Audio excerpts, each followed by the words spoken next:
പ്രിയപ്പെട്ട എല്ലാവർക്കും നമസ്കാരം. അഗ്രിവിഷനിലേക്ക് എല്ലാവർക്കും സ്വാഗതം. ഇന്ന് അവധി ദിവസമല്ലേ, എല്ലാവരും വീട്ടിൽ കൃഷിപ്പണികളൊക്കെ ഇന്ന് ചെയ്ത് കാണാം. കാരണം മഴയൊന്നുമില്ല, നല്ലൊരു ദിവസമാണ്.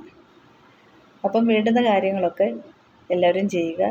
പച്ചക്കറി തൈകളൊക്കെ പറിച്ച് നടുക, വിത്തുകൾ കിളിപ്പിക്കുക, അതുപോലെ പൂന്തോട്ടങ്ങളുള്ള ആൾക്കാർ പൂന്തോട്ടങ്ങളൊക്കെ റെഡിയാക്കുക. എല്ലാത്തിനും നമുക്ക് നല്ലൊരു ഫ്രഷപ്പായ ഒരു ദിവസമാണ് ഇന്ന്. നല്ല മൈൻഡോടുകൂടി നമുക്ക് എല്ലാം തുടങ്ങി വെക്കാം. അപ്പോൾ എല്ലാവരും ചെയ്ത് കാണുമെന്ന് ഞാൻ വിശ്വസിക്കുന്നു.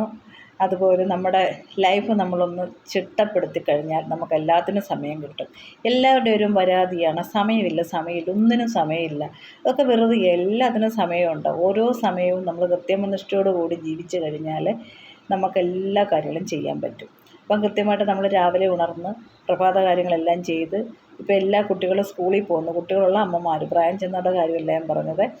അതിന് ശേഷം കുട്ടികളെ സ്കൂളിൽ വിട്ടതിന് ശേഷം വീട്ടിലിരുന്ന് എന്തൊക്കെ നമുക്ക് ചെയ്യാൻ പറ്റും, അങ്ങനെയുള്ള കാര്യങ്ങളൊക്കെ ചെയ്യുക.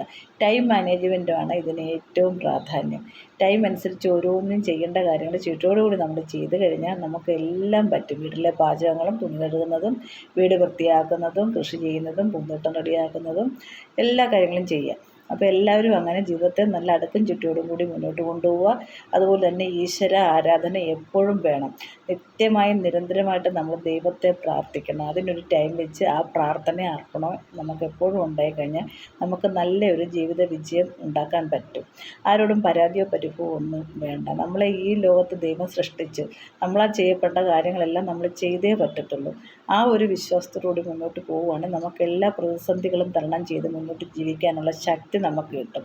നമ്മുടെ ഉള്ളിൽ തന്നെയാണ് ഈശ്വരശക്തി ഉള്ളത് എന്നുള്ള ഒരു ചിന്ത നമ്മളിൽ ഉണ്ടാകണം. ഓക്കെ, അപ്പോൾ എല്ലാവരും ഹാപ്പിയായിട്ടിരിക്കുക.